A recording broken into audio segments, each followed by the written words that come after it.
ఓం సంకటనాశన గణపతి స్తోత్రం.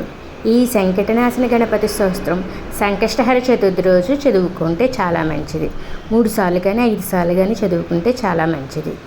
నారద ఉవాచ ప్రణమ్య శిరసా దేవం గౌరీపుత్రం వినాయకం భక్తవాసం స్మరే నిత్యం ఆయుకామార్థసిద్ధయే ప్రథమం వక్రతుండం చ ఏకదంతం ద్వితీయకం తృతీయం కృష్ణపింగాక్షం గజవక్తం చతుర్థకం లంబోదరం పంచమం చ షష్టం వికటమేవ చ సప్తమం విఘ్నరాజేంద్రం ధూమ్రవర్ణం తదాష్టమం నవమం ఫాలచంద్రం చ దశమం తు వినాయకం ఏకాదశం గణపతిం ద్వాదశం తు గజాననం ద్వాదశైతాని నామాని త్రిసంజం పఠేన్నరః న చ విఘ్నభయం తస్య సర్వసిద్ధికరం ప్రభు.